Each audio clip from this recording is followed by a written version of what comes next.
name is Ismael Trevino, and this is the Millennial Way Show. Thank you very much for being with us. Thank you very much for being connected through all these social media platforms. Today we have a very special guest. He's a journalist. He used to work for publications such as New York Times, Washington Post, The Guardian. Also, he used to work for ESPN and to magazines such as Slate and also GQ. Right now, he is the owner of two podcasts, very successful podcasts in iTunes, and he is the editor-in-chief of Entrepreneur Magazine. His name is Jason Feifer, and it's an honor to connect with Jason right now through Skype. I think he's in New York. Jason, welcome to the Millennial Way Show. Hey, thanks for having me. I appreciate it. Okay, Jason, let's scratch a little bit the numbers of Entrepreneur Magazine in their social media platforms. You guys have just in Facebook 3.8 million followers. In Twitter, you have 3.3 plus million followers. And in Instagram, you guys already have 1.2 million followers. This is more or less up to 10 million followers. How do you handle the social media against or versus the traditional media? And how do you see where are we heading next? I mean, listen, for publishing, social media is a double-edged sword.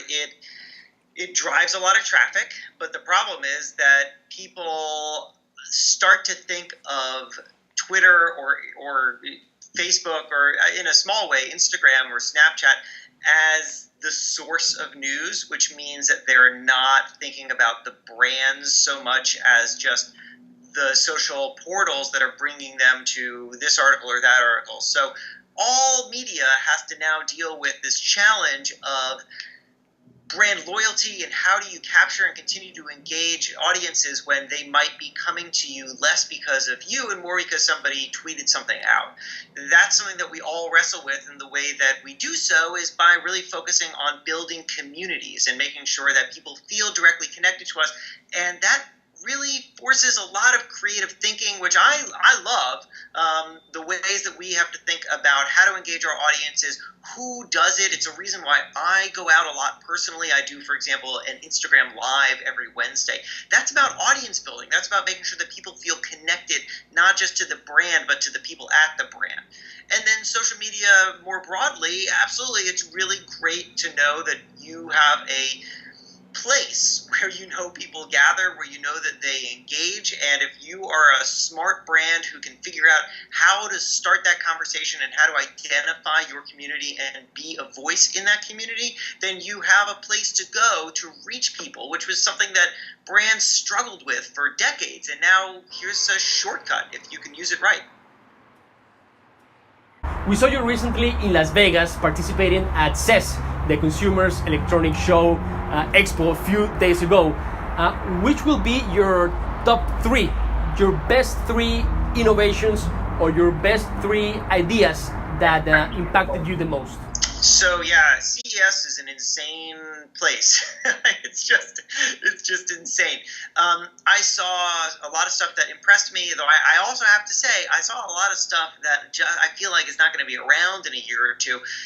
The interesting thing you see when you see lots and lots of companies engaging with technology and putting technology as first is that you see people who have ideas that lead the technology, and then you have people who have technology that leads the ideas, which is to say that I saw a lot of things where I thought companies and entrepreneurs were perhaps grabbing onto a hot new concept or feeling like, well, let's just make something awesome in VR or AR or something, and it's not really solving a problem for consumers. It's not something that I can see fitting into people's lives, and I really caution people against just diving into technology because it's new and hot. You need to have a reason. You need to make sure that people are connected not just with the technology but with what you have to offer, with the solution that you have for people. So the top thing for me that impressed me was a company called Heal. It's based in LA. It is dumb to say it this way, but just for ease, it's the Uber for doctors. So you have a mobile app, and you can get a doctor to come to your home for a home checkup. And the idea here is that this is not a one-off thing, that you use Heal as your primary care, and your doctor is regularly coming to you, and instead of you going to the doctor. And the thing that they debuted at CES was a project that they have in collaboration with Qualcomm. You plug it into the wall. It's called the Wellbe, and it gathers health data from all of your health internet connected health devices. It'll gather that data. It'll send it to Heal. Heal will be constantly analyzing it and seeing if, for example, you have a spike in blood pressure. A doctor will be alerted, and a doctor will come to your home. That's an amazing fusion of something that we need and the technology to make it possible. Time magazine just recently released their top 25 of the best inventions, the best innovations for last year, and they said that the number one was the robot, the personal assistant helper called Jibo. How do you see robotics in this new year? How do you see robotics, virtual reality, augmented reality, and artificial intelligence all combined, and where are we heading with all this new technology? A lot of experimentation, and that's all very exciting. But I think that we're in very early days, and if I had the solutions and the answers to exactly where this technology is going and how people are going to use it, I wouldn't be sitting here right now. I'd be sitting on an island somewhere that I owned. What I saw, frankly, was a lot of ideas, a lot of iterations of things, but not necessarily the bullseye. I feel like we're still very, very early stages in understanding where AR, VR, Internet of Things, machine learning, where all that is going and where that's going to bring us. I mean, right now, everybody's got, well, not everybody, but whatever, enough people have like an Amazon Alexa in their homes, but they're primarily using that thing to play music or to read them the headlines, right? I mean, we're not at a point yet where we know how exactly to connect our whole world down to something that's going to be voice controlled. Let me give you a great example. I saw this company that had, they were showing off this creepy robot, it was like a giant spider robot almost. And I was like, it was like scary. I felt like this is the last thing you see before you die is this robot. And what does it do? So when I stood there and I watched it, and I thought that maybe this robot like battles another robot, and like you'd have two things battling, which would kind of make sense. But no, in fact, I looked into it. What it does is you put it on the ground, and it connects to your phone, and then you hold your phone up so that you're like seeing it through the camera, and then it's an augmented reality game. So you move the robot around in the real world, but then through the phone you're seeing it like blast lasers at things and battle virtual enemies. And I gotta say, maybe I'm not a gamer, but I have to say, when I look at that, I see a technology that isn't solving a problem, because why do I have this robot on the floor if the game is in the phone, right? Just because you can use augmented reality doesn't necessarily mean that it's solving the problem. Just because you have a hot new technology does not mean that it in itself is inherently valuable. I think that we're gonna explore, we're gonna experiment, we're gonna throw a lot of ideas on the floor, and we'll ultimately come up with something amazing. But I gotta say, going through CES, I saw more things that I thought were going to fail than that were really taking us to the future right now. How do you see the future of cryptocurrency? How do you see the future of Bitcoin market?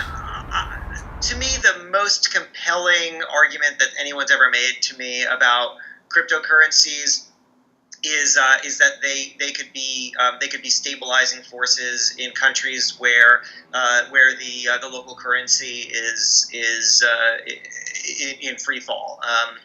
And that makes sense to me. Like, I don't ever see cryptocurrencies coming along and replacing the dollar. And frankly, I don't understand why somebody would want to pay with buy a falafel on the street with cryptocurrency instead of with regular dollars. much like the other technologies that we said that we were talking about. I think that we're in such early days right now that we have kind of two camps, which are the early adopters who are into it because they're just excited about the technology itself, and then everyone else who says, I don't exactly see where this is going. I could see it going somewhere. I just, to be honest, I think that we're so early that it would be foolish to make predictions. One of your recently publications of Entrepreneur Magazine, I think it was the one that was Venus Williams in the cover.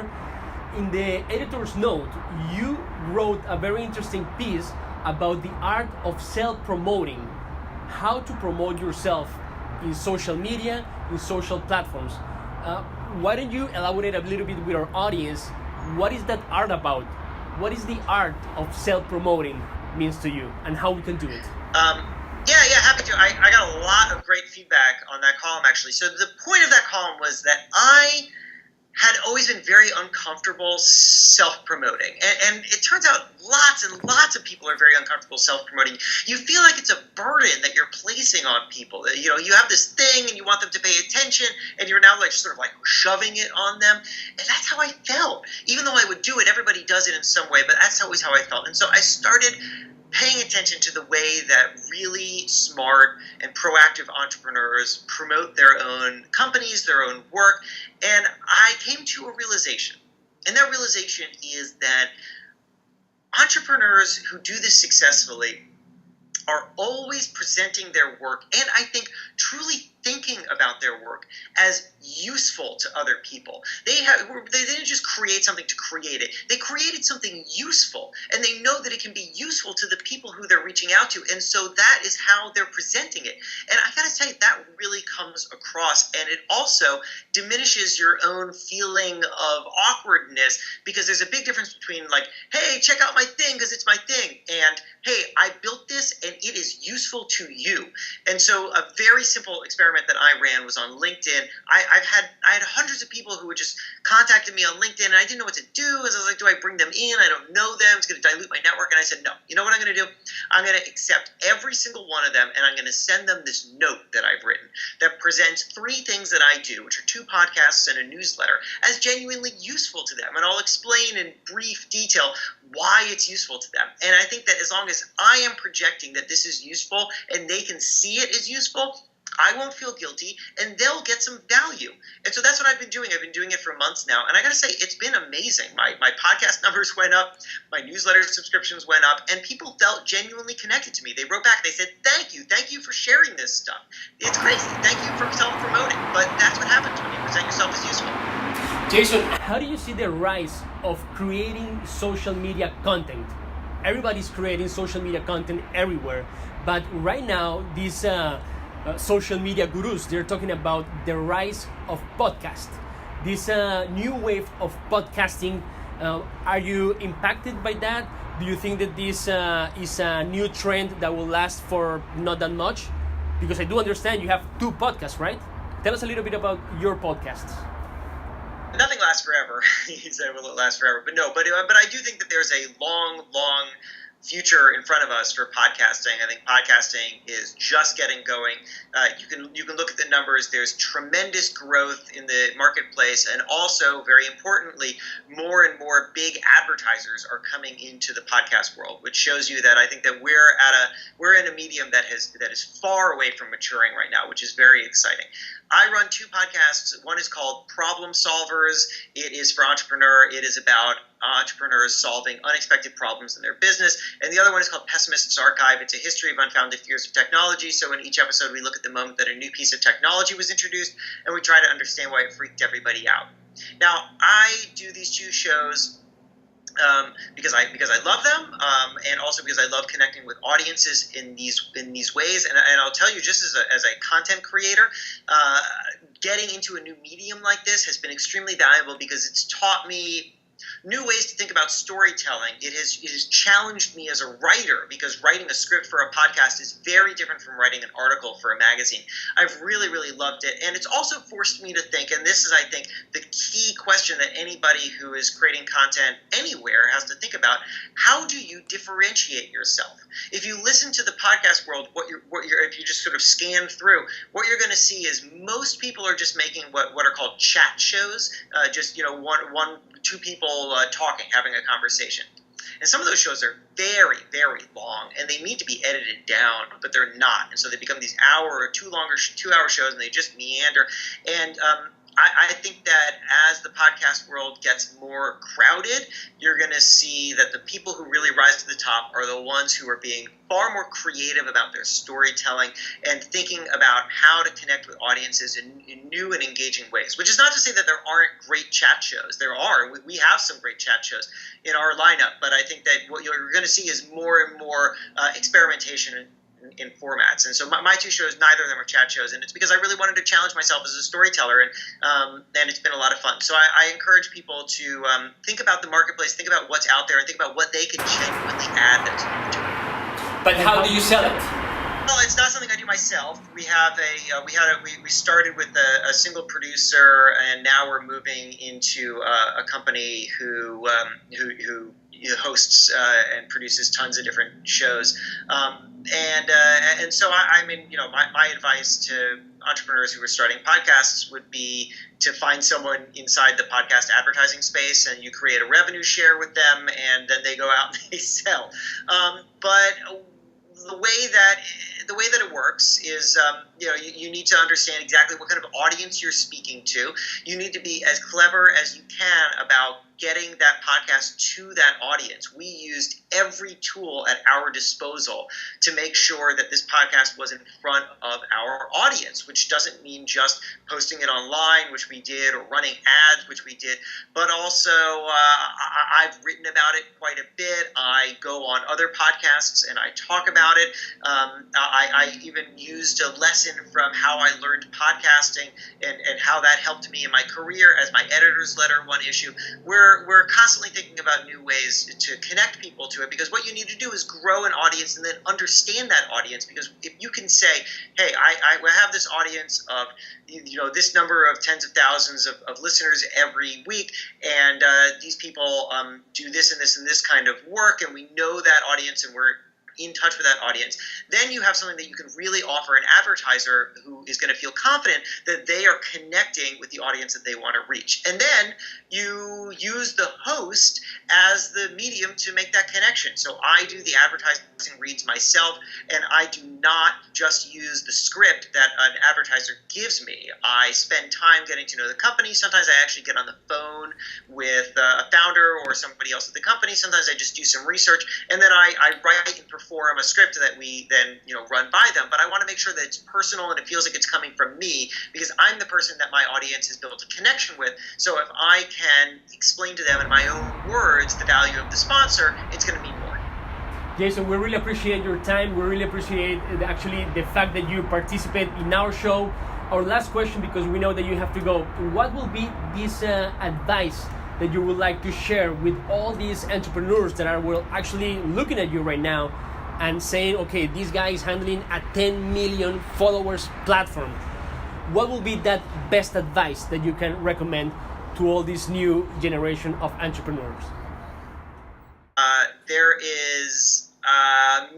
There are a million reasons that you could give yourself for not taking the first step. That your product isn't ready, your idea isn't ready, you aren't ready. And I gotta say that the only way to improve, the only way to learn, is to actually put something out into the world and see how people respond to it. I often say that just taking the first step is the accomplishment. You'll never be as good as you want to be at the very beginning. It's simply not possible. It's not expected, and you should not expect it of yourself.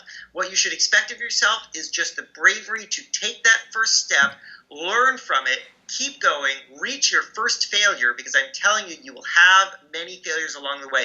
Reach your first failure and then look into yourself and say, do I have the strength to keep going? And if you do, then you're on the right path. And if not, you should go do something else. But you need to really test yourself first. Jason Feifer, editor-in-chief of Entrepreneur Magazine, thank you very much for being with us. Hey, thanks a lot. I appreciate you having me. Thank you.